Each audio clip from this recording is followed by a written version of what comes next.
Olá, pessoal! Sejam bem-vindos e bem-vindas ao episódio de número 11, o penúltimo do nosso podcast Sobrevivendo com os Micróbios. Hoje falaremos sobre a dengue, o antrax e sobre como bactérias estão presentes em cosméticos que protegem e embelezam a pele. Micróbio não tem medo de nada! Micróbio não tem medo de nada, micróbio!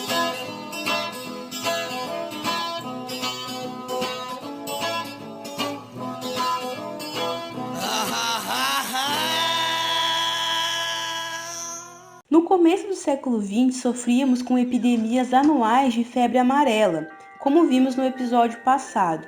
Já no começo do século XXI, a história se repetiu, mas dessa vez com epidemias anuais de dengue, graças ao mesmo mosquito transmissor que retornou.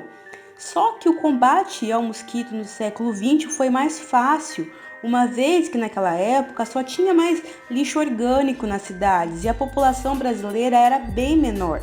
Hoje o cenário é bem diferente, o número de habitantes é muito maior e a maioria das pessoas mora em cidades, consumindo mais e o lixo nem é tão orgânico, né? Também tem muito lixo não orgânico, o que cria condições para os mosquitos se proliferarem.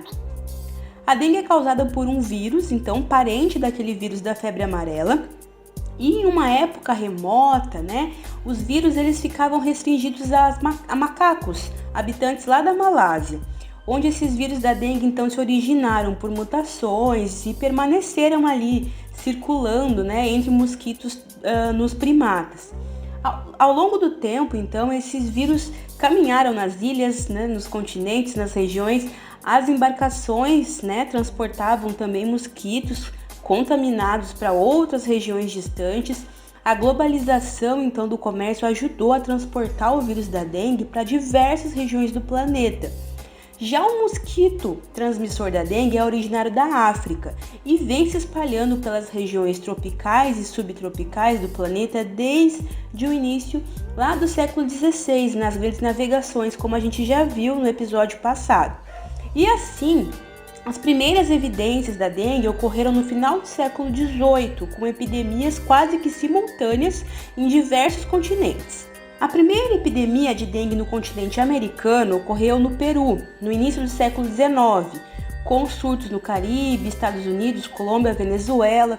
No Brasil, os primeiros relatos são do final do século XIX, em Curitiba, e depois no começo do século XX em Niterói, no Rio de Janeiro. Nessa época, como a gente já viu, a febre amarela era um problema muito grande por aqui, né? Esse grande aumento da população no século XX ocasionou a urbanização em grande escala, de uma forma desordenada, né? Sem infraestrutura. Então, nos quintais das moradias que surgiam, tinha lixo, recipiente, entulho, né? E tudo isso acumulava muita água da chuva, favorecendo a proliferação dos mosquitos. O exemplo da dengue no Brasil ilustra as consequências da falta de manutenção das medidas de combate aos mosquitos. Em 1947, diversas organizações então decidiram coordenar uma força-tarefa para eliminar o Aedes aegypti do continente, devido principalmente à febre amarela. Após anos de intenso trabalho, então, iniciados pelo médico Oswaldo Cruz no Brasil, em 1958 foi oficialmente declarado que o país tinha conseguido erradicar o vetor, não tinha mais mosquito por aqui. Só que ele continuou lá na Ásia e, mais grave ainda, apareceu a forma da dengue hemorrágica por lá, né? Que tinha uma taxa de mortalidade muito maior. Então, por muito tempo, a dengue ficou como hemorrágica, inclusive, também, lá concentrada na Ásia, na Oceania. Enquanto por aqui as pessoas foram relaxando aos poucos as medidas de controle do mosquito. 10 anos mais tarde, o mosquito volta para o Brasil, mas a gente novamente consegue eliminar os focos e fomos considerados também erradicados, né, com o Aedes aegypti erradicado do território brasileiro em 1973. Só que aí, depois de 3 anos, o Aedes aegypti retorna também por falhas na vigilância epidemiológica, né? E por várias outras mudanças consequentes da urbanização. E daí, a partir da década de 80, a doença veio para ficar mesmo, se espalhou pela América, né? No Brasil, praticamente toda a cidade litorânea tinha mosquito, também eles foram para o interior, né? Dados do Ministério da Saúde, então, mostram que a primeira vez que documentaram clinicamente, laboratorialmente, foi realmente a dengue em 1981 e 82, lá em Roraima. Desde aí, foi se espalhando, né, pelo Brasil inteiro, pela América inteira. Aqui no Brasil, a gente teve um pesquisador muito importante que fez vários estudos sobre a dengue no Instituto Oswaldo Cruz, e ele descobriu muitas coisas interessantes em relação à dissecação, né, que os ovos eles conseguiam aguentar muito tempo sem água. Então ele descobriu muito isso, ele estudou muito sobre a queda de temperatura que inibia o mosquito também. Então ele fez várias contribuições interessantes nessa época aí. Claro que hoje é muito mais difícil, né, pessoal? Só que a pergunta que eu faço para todo mundo é: será que a gente consegue novamente, né, pela terceira vez, seria eliminar esse mosquito? Bactéria, filha da puta, micróbio do empatou a minha, atrasou os trabalhos, mas o Brasil tá unido, decidiu o seguinte: não tem mole pra Covid-19 nem 20 bactéria. Já falamos no gênero de mosquito Flavivírus no episódio anterior. Ele consiste, né, um grande grupo de vírus desse gênero aí, tal da febre amarela também, tal o vírus da dengue, tudo nesse grupo, né? Eles estão então dispersos na natureza e causam várias doenças, cada um causando uma doença. A história desse grupo de micróbios iniciou-se como tantas outras, né? Com ancestrais comuns a todos os vírus desse gênero, e os ancestrais foram originando então um ramo que foi evoluindo, né? Para hoje os vírus onde estão em morcegos e roedores em várias partes do mundo. A evolução continuou fazendo com que cada um desses vírus aí causasse um tipo diferente de doença no homem, né? Apesar de todos terem então a mesma ramificação, a mesma origem.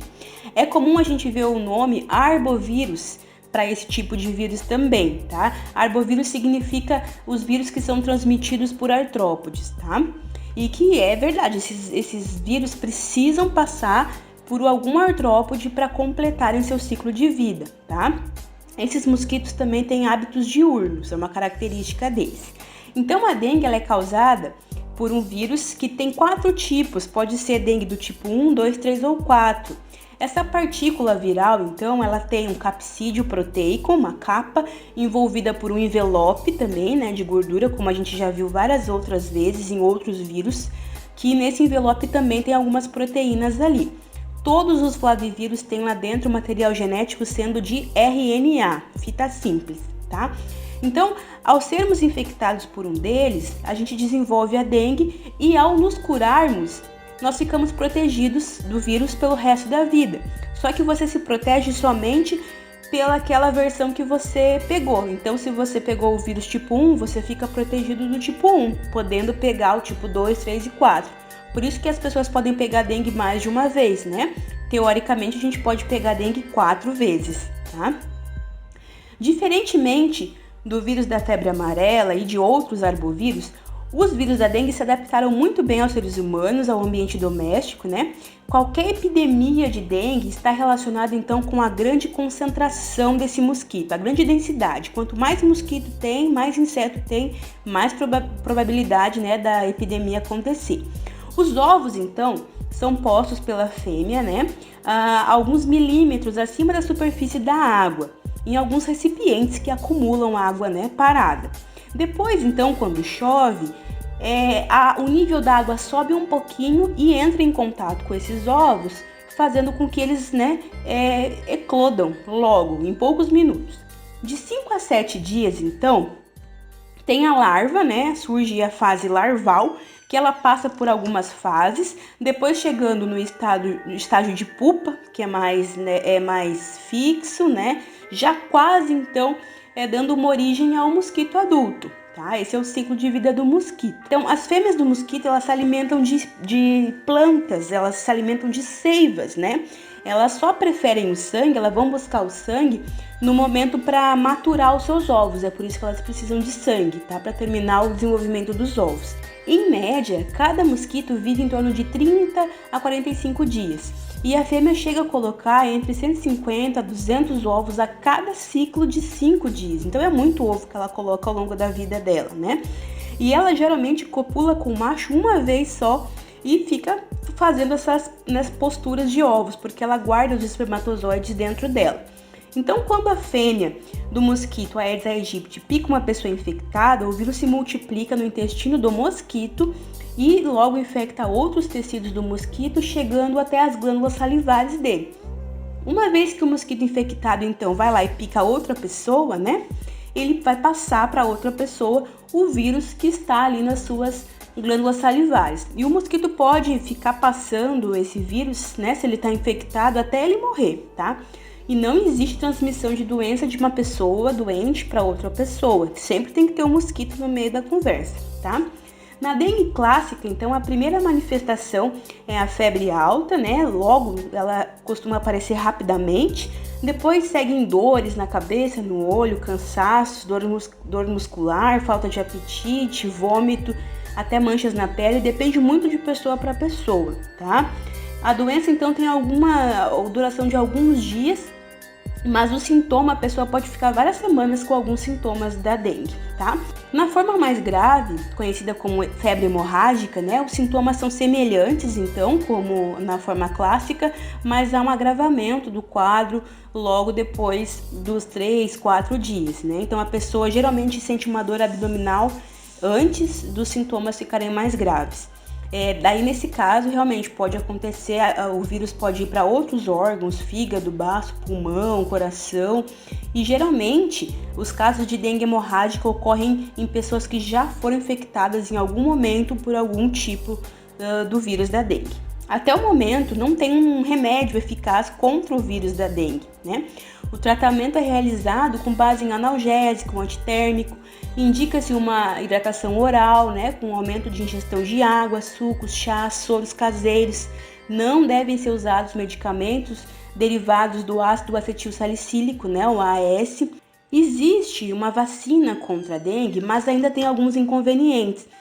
Primeiro porque ela só está disponível na rede privada, a sua eficácia também ainda não é boa, tá?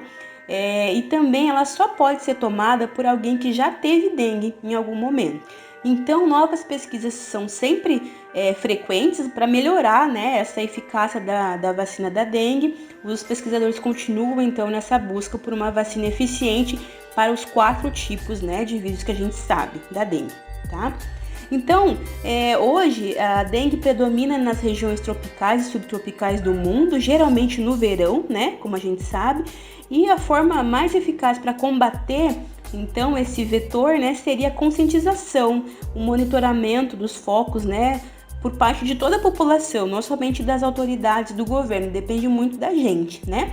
Dados desse ano, de junho, em 2020, mostram que o Brasil apresentou quase 780 mil casos prováveis de dengue. E o Paraná tem dados muito expressivos, né, em relação a isso. Eca, olha aí a bactéria. Eca, olha aí a bactéria. Umbo, que aí já tem um fungo.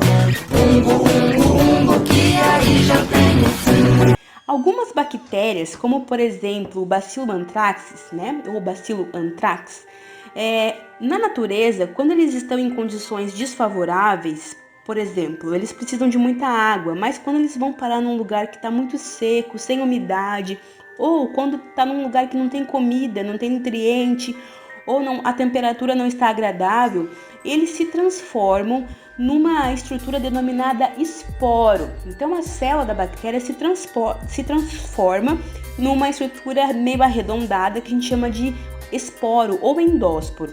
O que é isso? É uma estrutura muito resistente e a bactéria fica ali hibernando, né? Como se estivesse hibernando, aguardando então as condições do ambiente ficarem legais para ela, aguardando chover, aguardando ela ficar num ambiente com mais alimento, aguardando a temperatura ficar legal para ela. Ela fica ali, pode ficar meses até anos, ela fica ali naquela forma de esporo. Então, se esses esporos encontram uma lesão na pele do gado ou do aparelho digestivo, geralmente o gado que vai, né, ingerir esse esporo, Pode, então, lá dentro da corrente sanguínea do gado, a bactéria encontra condições agradáveis, temperatura agradável, nutriente, água. Então, o esporo, ao ficar numa condição legal para ele volta a se transformar na bactéria e a bactéria pode então produzir toxinas e infectar, né, se reproduzir, né, de milhões de bacilos, então infectar o gado e daqui a pouco ele pode ter uma doença que geralmente é fatal, tá? A gente chama essa doença no gado de carbúnculo. O homem pode adquirir essa doença também ao esporo entrar em contato com alguma lesão na pele, tá? Ou também na forma de ingerir, o homem pode ingerir isso também na forma intestinal, ou ainda quando o homem inala, quando esses esporos, né, entram pelo sistema respiratório e vão lá para dentro dos pulmões, podendo ocasionar uma grave forma pulmonar. Essa última forma pulmonar no homem é mais rara, porque é necessário uma grande quantidade de esporos que o homem, né, coloque para dentro do seu sistema respiratório. Então, acontecer naturalmente a forma pulmonar do carbúnculo é raro, a não ser que a gente trate de uma arma biológica, como a gente já falou num episódio anterior, né? Essa palavra anthrax, ela vem do grego, significa carvão, e tem relação com essas feridas na pele, né, que tem uma cor escura. Alguns estudos sugerem que na Bíblia, inclusive, essa bactéria está relatada quando eles falam lá da 5ª e 6ª praga do Egito, né, que estão relatadas como no formato de cinzas, né, como cinzas que acabam causando mal no gado e também nas pessoas que ficam com feridas, com úlceras na pele, né. Alguns estudiosos então relataram que esses acontecimentos podem ter a ver com o bacilo anthrax. E a manipulação desse anthrax para usar como arma biológica em bioterrorismo até que não é muito complexa, né? Então eles conseguem em laboratório induzir esses esporos, né? Fazer com que eles se multipliquem e daí isso realmente em grande quantidade pode causar, né, por inalação, muitas vítimas, né? E lá no pulmão, quando esses bacilos entram, liberam toxinas e pode ser fatal se a pessoa não se tratar em poucas horas, em poucos dias. Só para vocês terem uma noção, 50 quilos de esporos do anthrax podem matar, né, se espalhado no ambiente, podem matar 100 mil pessoas. Então, é uma arma biológica potente, né, se conseguir fazer em grande quantidade. Como a gente falou no episódio 8, existe um combinado, né, um tratado entre vários países que fazem com que vários países então se comprometam a não produzir esse tipo de material, né, de arma biológica. Mas o controle disso realmente é muito complicado, né? Alguns fatos, né, lá no atentado às Torres Gêmeas, em 11 de setembro de 2001, mostraram que alguns países estavam sim trabalhando com armas biológicas, tanto que foram distribuídas pelo menos 5 cartas contendo bacilos anthrax lá dentro, né, que era um pozinho branco que as pessoas, ao ter contato, ficaram com algumas doenças, inclusive algumas pessoas morreram, né, os alvos dessas cartas realmente, inclusive, passaram mal até a morte.